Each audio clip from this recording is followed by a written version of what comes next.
Welcome to the Timeless Tales Library, where each story whispers like autumn leaves settling into peaceful stillness. I'm Oliver, your midnight curator, and tonight I've gathered a tender tale to unravel the knots in your mind and guide you down the soft path to slumber. The Timeless Tales Library lives and breathes through the support of cherished listeners like you. If these gentle narratives have brought you sanctuary, please subscribe and help us keep weaving these dreamlike journeys. As you wrap yourself in comfort, comment below to share which part of the world you're listening from tonight, and tell me of a mystical place you'd love our stories to transport you. Perhaps the hidden valleys where clouds sleep, the secret libraries beneath coral reefs, the treehouse villages suspended in starlight, or a cozy cabin floating among the aurora borealis. Your wandering spirits keep our quiet haven shimmering with wonder. This story is about a wandering monk who discovers a sleeping dragon on a snowy Christmas Eve in a mountain temple, and learns the ancient art of resting without resistance as snowflakes fall through moonlight and the world grows peacefully still. Now, close your eyes and take a long, quiet breath. Tonight, your journey leads to the Lantern Hall in the Timeless Tales Library. Lanterns hover above every shelf, glowing with warm, colorful light.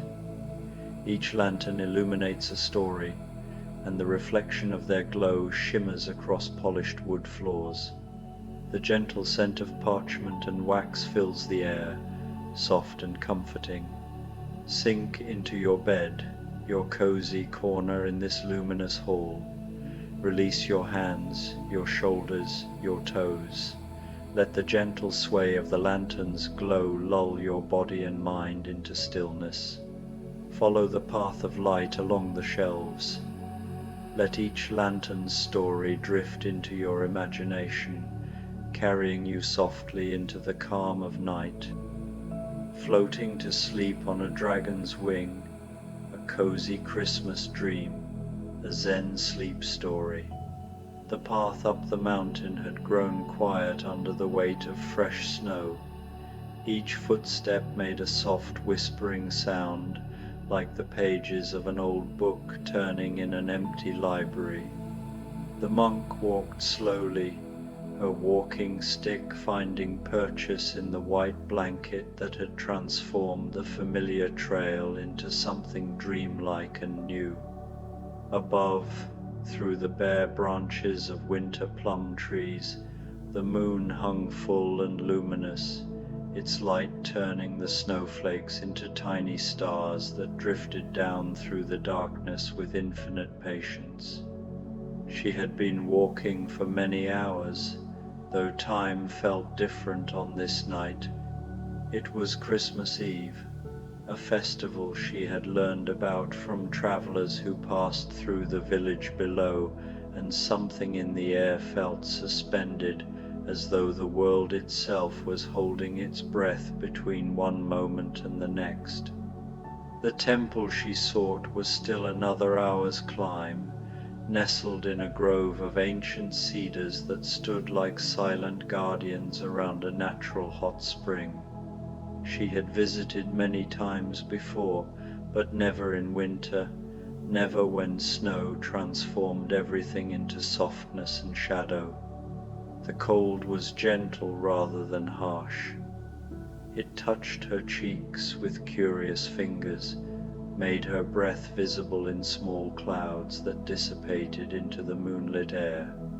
She wore her warmest robes, layer upon layer of homespun cotton dyed the color of chestnuts, and over her shoulders a cape of thick wool that a farmer's wife had given her the previous autumn.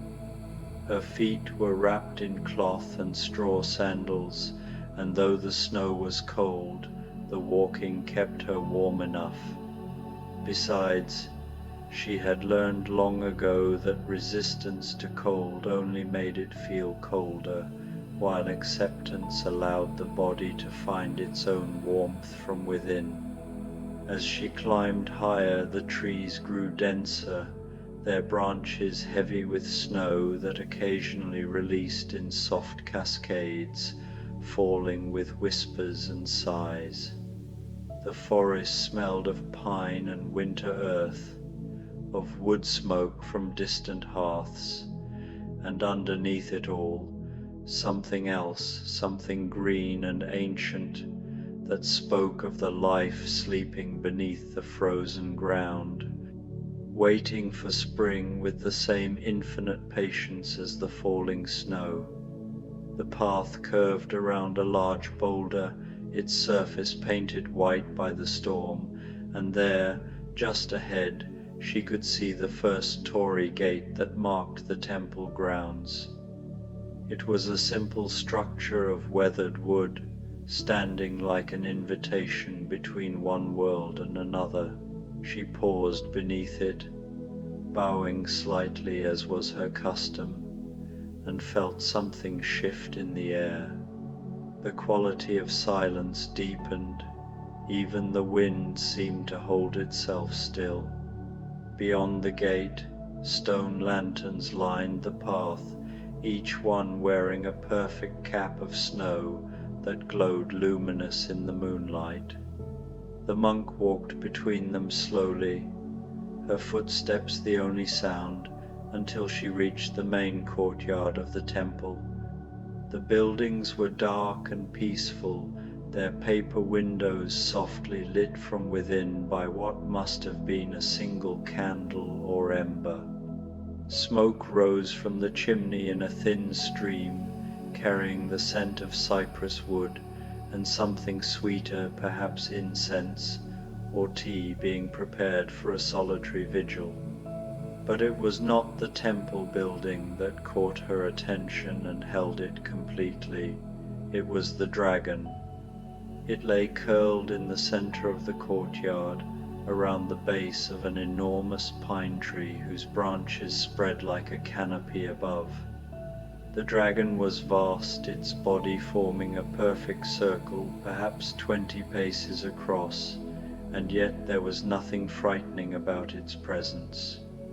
It slept with the stillness of mountains, its great scaled sides rising and falling in a rhythm so slow and deep that at first she thought it might be part of the landscape itself, some strange formation of snow-covered stones that only resembled a creature from legend.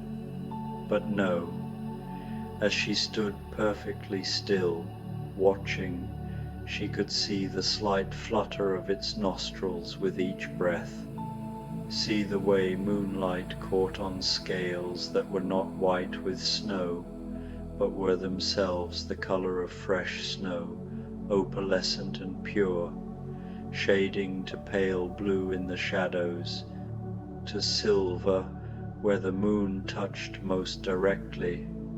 The dragon's wings were folded along its sides like great sails at rest, and its long tail curved around to nearly touch its nose, completing the circle of its sleeping form. The monk felt her own breathing synchronize with the dragon's breath, felt her heart beat slow to match that ancient rhythm. There was no fear in her, only a deep sense of recognition, as though she had been walking toward this moment all her life without knowing it. She moved forward slowly, her feet finding their way across the snowy courtyard without conscious thought, until she stood at the edge of the dragon's coiled form. Up close, she could see individual scales, each one the size of her palm, overlapping like roof tiles or fallen leaves. They seemed to glow with their own faint light, as though the dragon carried moonlight within its body and let it shine through slowly, gradually, like water seeping through stone. The spaces between scales showed glimpses of skin that looked softer than the scales themselves, pale and smooth as silk. Steam rose gently from the dragon's body, creating small wisps of mist that drifted upward through the cold air. The creature radiated warmth the way a banked fire does, not blazing but constant, deep, sustaining. Without thinking, without planning, the monk found herself removing her pack and setting it quietly on the ground. She unwound her outer cape and folded it carefully, setting it aside. Then, moving with the slow certainty of someone in a dream, she approached the curve where the dragon's wing met its side. There, in the angle formed by wing and body, was a space that looked almost deliberately created for resting. The wing created a gentle slope, its membrane soft and supple despite being folded, and the scales along the dragon's side formed a surface that, while not soft, seemed somehow welcoming. The warmth rising from the dragon's body was like a hearth fire, like sunlight on stones, like every comfort she had ever known. The monk sat down slowly, then lay back against the dragon's wing. The membrane held her weight with ease, supporting her like a firm cushion, and the warmth surrounded her immediately, soaking through her robes and into her bones. She let out a breath she hadn't known she was holding, and felt her entire body begin to relax in ways it hadn't relaxed in months, perhaps years. The dragon's slow breathing became her own breathing. The dragon's warmth became her own warmth. She was separate and yet not separate, resting against something vast and ancient, while also somehow resting against her own true nature. Above her, through the branches of the pine tree, stars began to emerge as the clouds cleared. They were bright and distant and completely indifferent to her presence, shining with the same light they had shone with for countless ages, the same light they would shine with long after she was gone. The thought was not sad but comforting. There was something deeply peaceful about being a small part of something so vast, so ongoing. Time passed, though she couldn't have said how much time. The moon moved across the sky with its own patient pace. Snow continued to fall, but lighter now, just a few flakes drifting down like thoughts releasing themselves without effort. She was aware of the temple buildings nearby, of candlelight still glowing in one window, of smoke still rising from the chimney.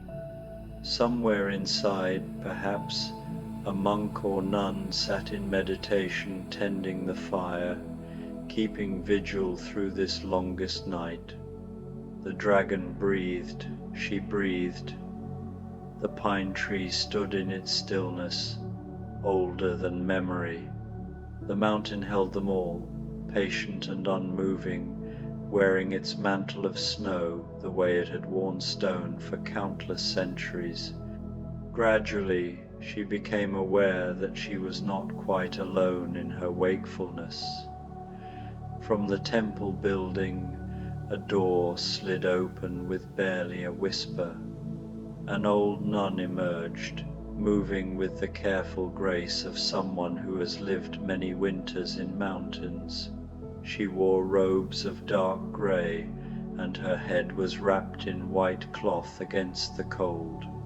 She carried a small brazier in one hand, its coals glowing softly, and in the other hand, a simple clay teapot. The nun approached the dragon without surprise, without hurry. She walked around the great coiled form as one might walk around a familiar piece of furniture, and came to where the monk lay resting against the dragon's wing.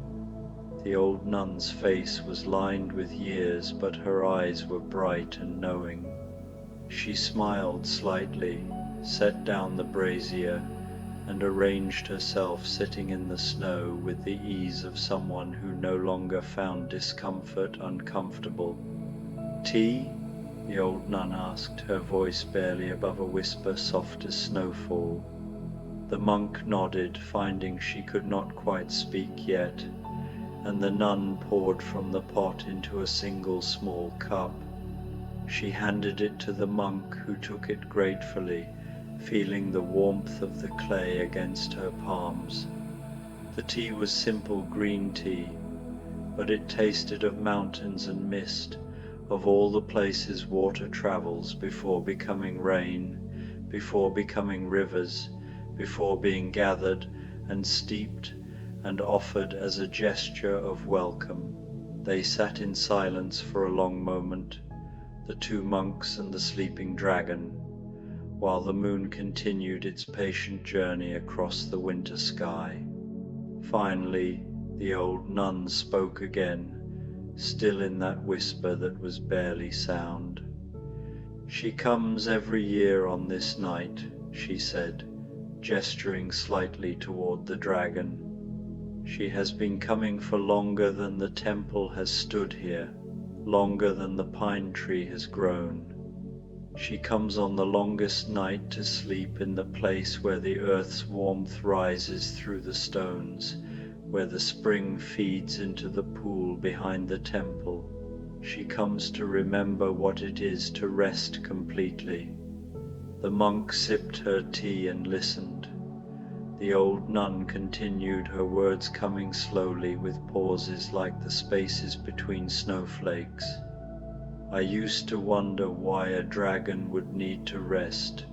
Dragons are beings of such power, such ancient knowledge. What tiredness could they know?" The old nun smiled slightly, looking at the dragon with something like affection. "But that was when I still thought rest was something we did only when we were tired. Now I understand that rest is not a response to exhaustion.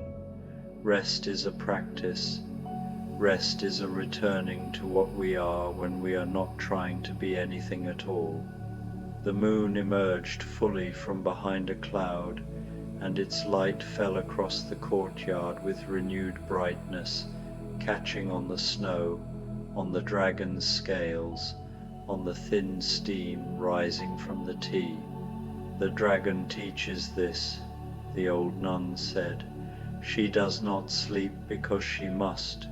She sleeps because sleep is one of the great truths, as essential as waking.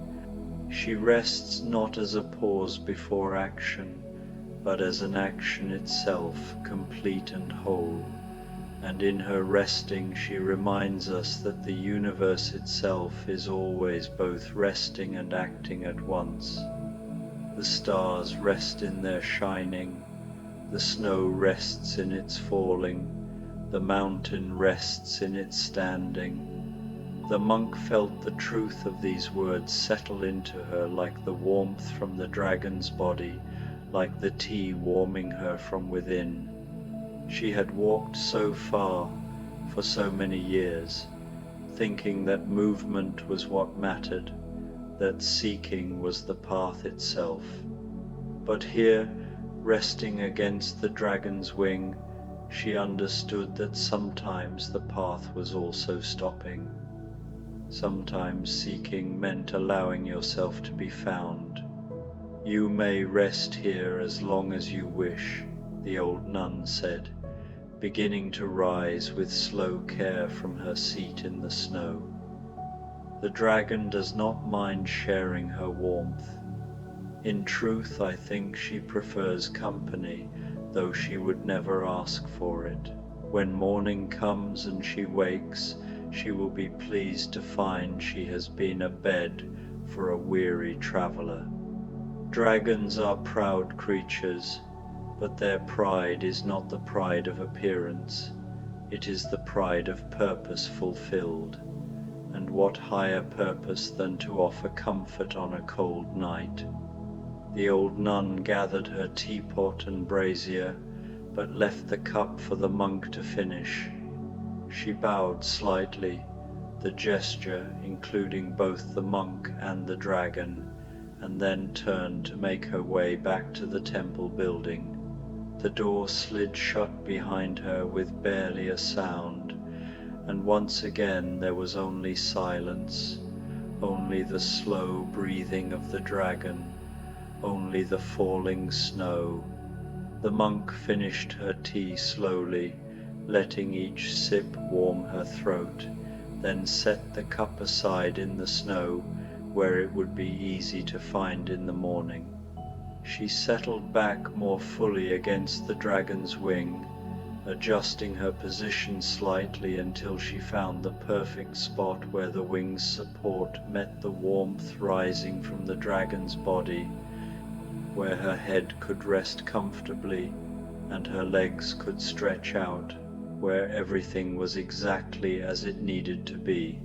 She thought about the old nun's words, rest as practice, rest as truth. She thought about all the years she had spent walking, seeking, searching for something she couldn't quite name. Peace, perhaps.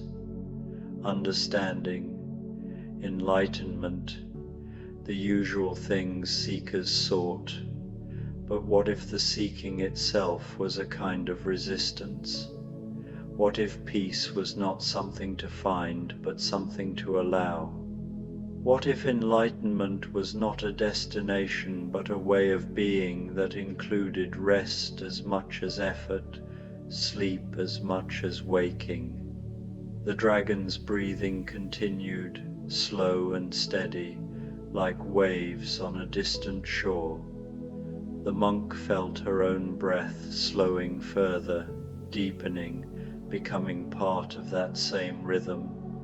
Her body grew heavy in the most pleasant way, as though she were slowly being transformed into something more solid, more real. The boundaries between herself and the dragon began to blur slightly. Where did her warmth end and the dragon's begin? Where did the dragon's breathing separate from her own? A single snowflake landed on her nose, cold and perfect, and melted almost immediately.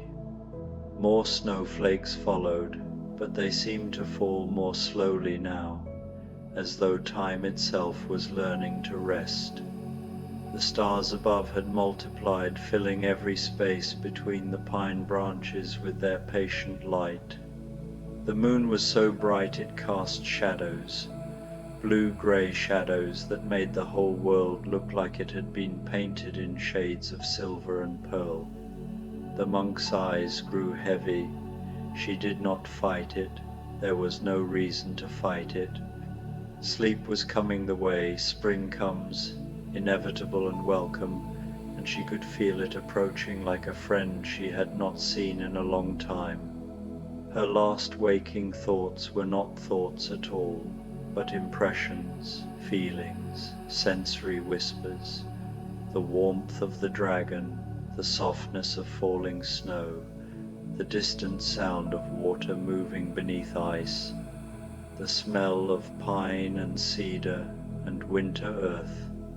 And then she was dreaming, though the dream felt more like a deepening of where she already was, rather than a departure into somewhere else.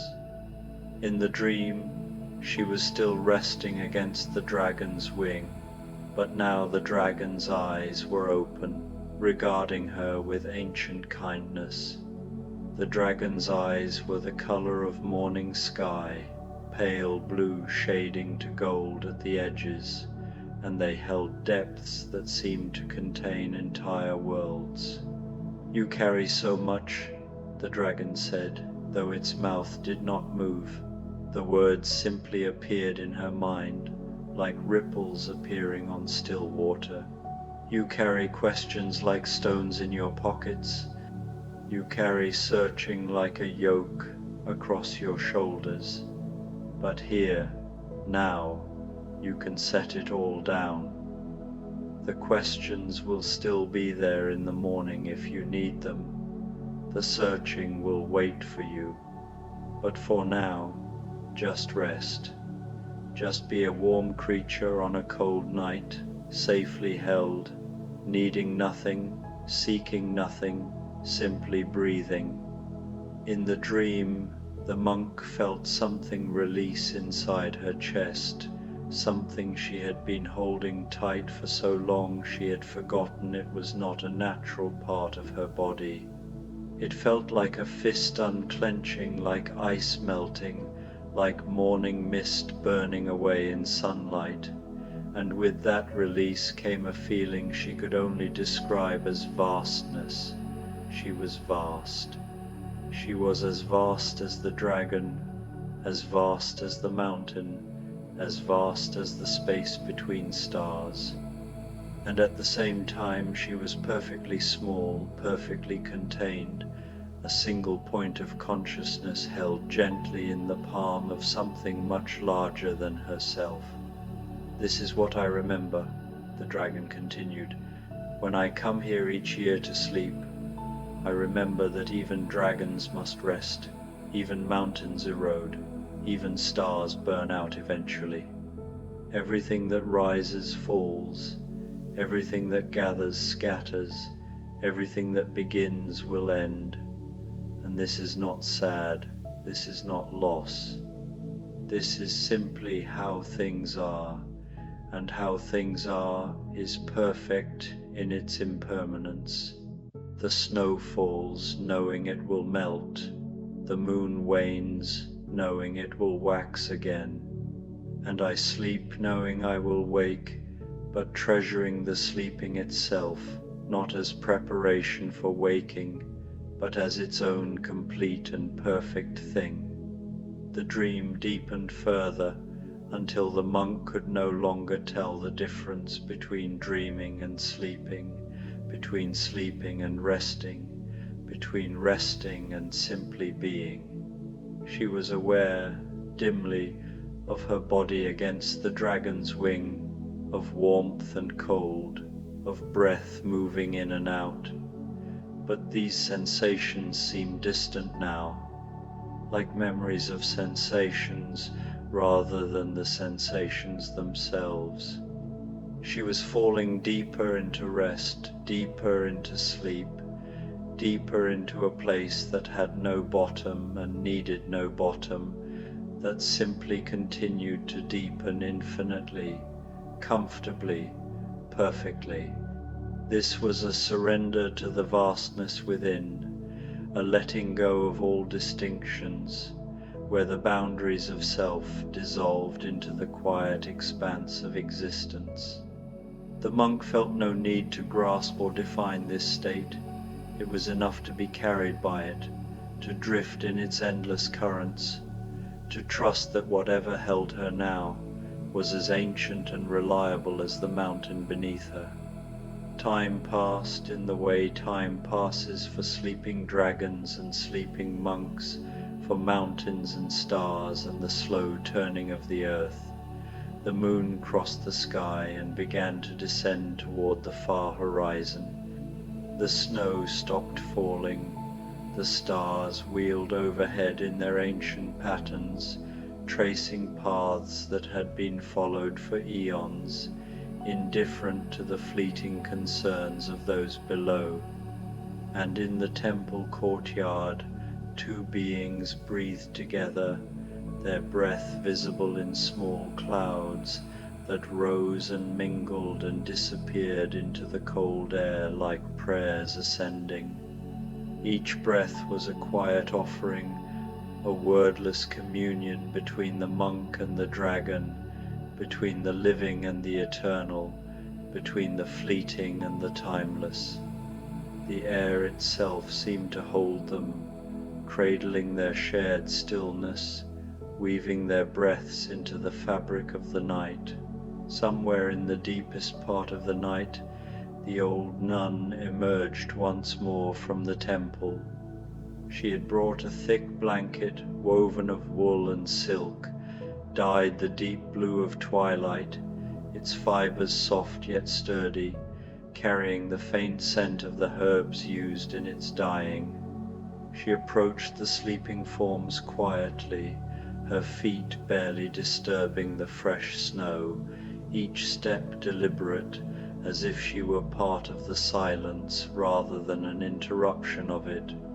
Gently, carefully, she spread the blanket over the monk, tucking it around her shoulders, making sure she was covered completely. The act was simple, yet it carried the weight of centuries of care, of countless hands tending to those who sought shelter in this sacred place.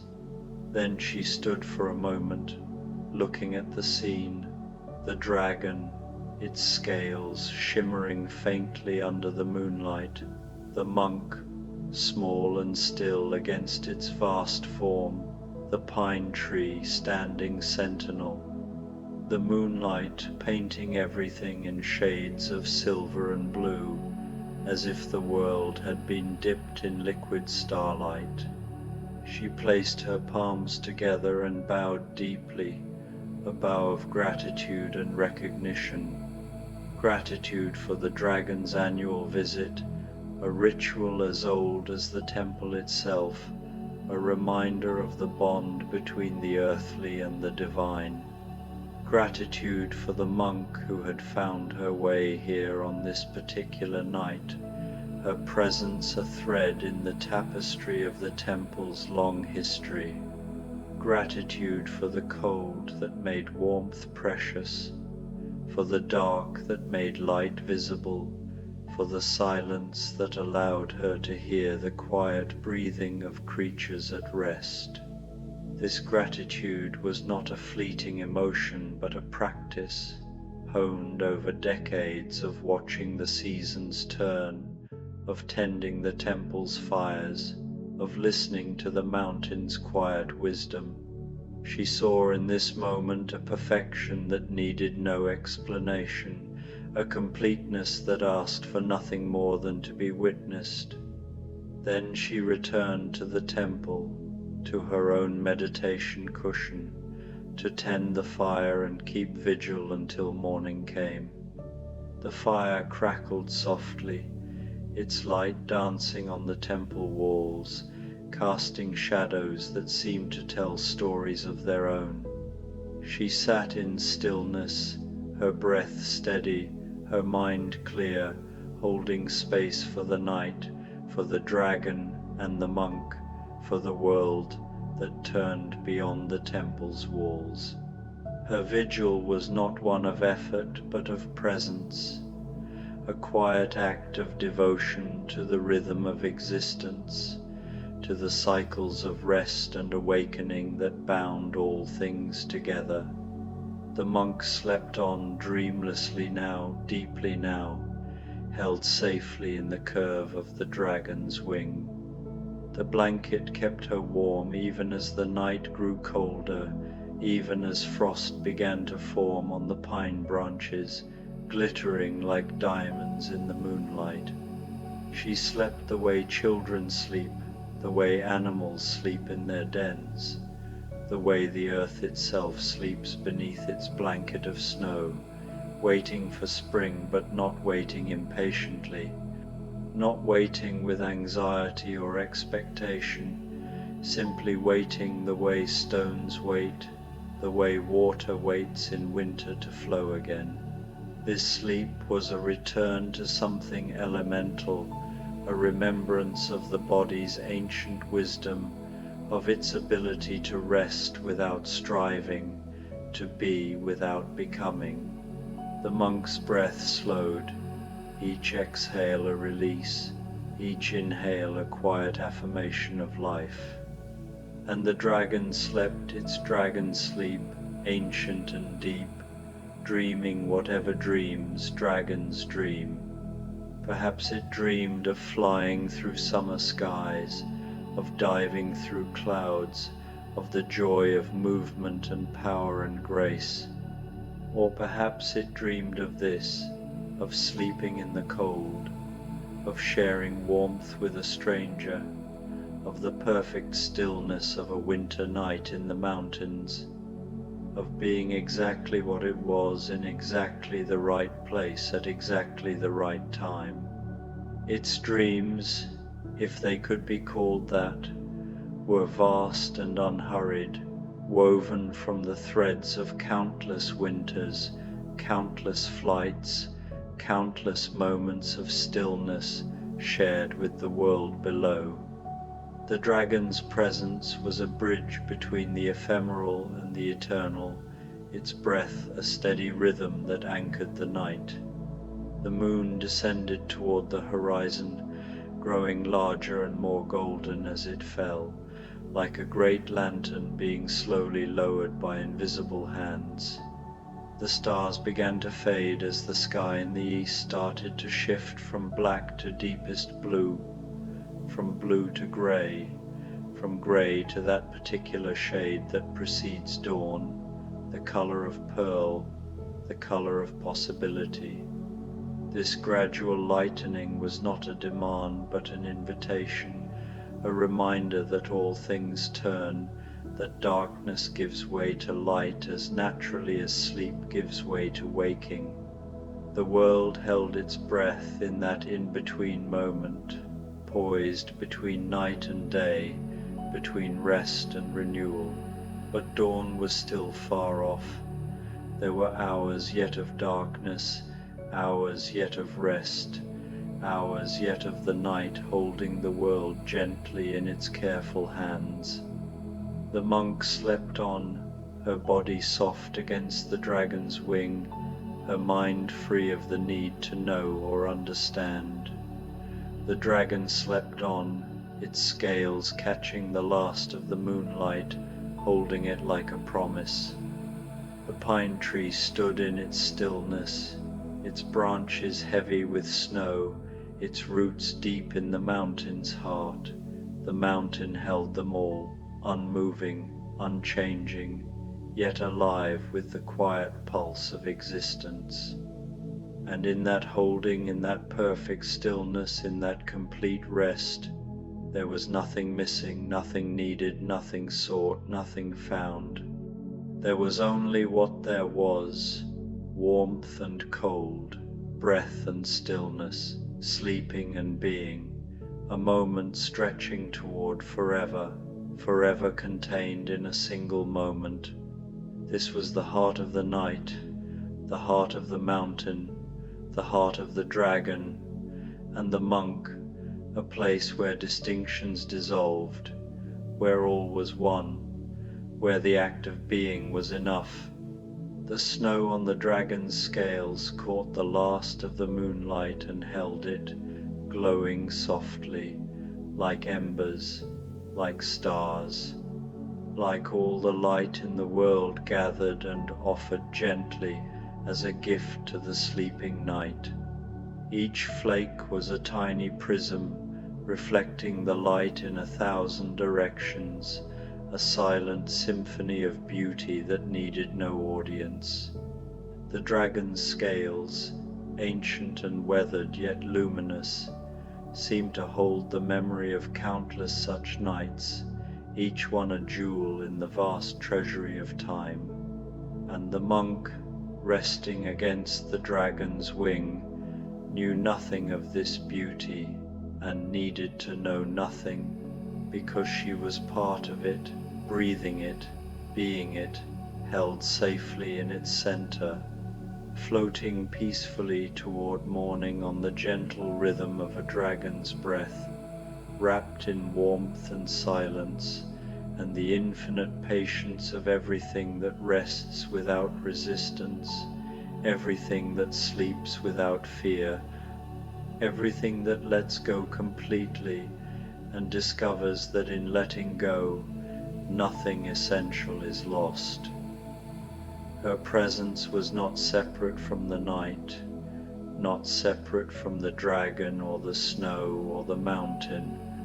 She was woven into the fabric of this moment, a single thread in a tapestry that stretched beyond time, beyond knowing, beyond the need for anything other than what was. The night continued to deepen, to hold, to breathe. The temple stood silent, its wooden beams creaking softly in the cold, its walls bearing the weight of centuries of prayers. The fire inside burned low but steady, tended by the old nun, whose quiet presence was as much a part of the night as the stars above. The monk and the dragon slept on, their breaths rising and falling in unison, a quiet duet that spoke of trust, of rest, of the simple miracle of being alive in a world that holds all things, always, without judgment or haste.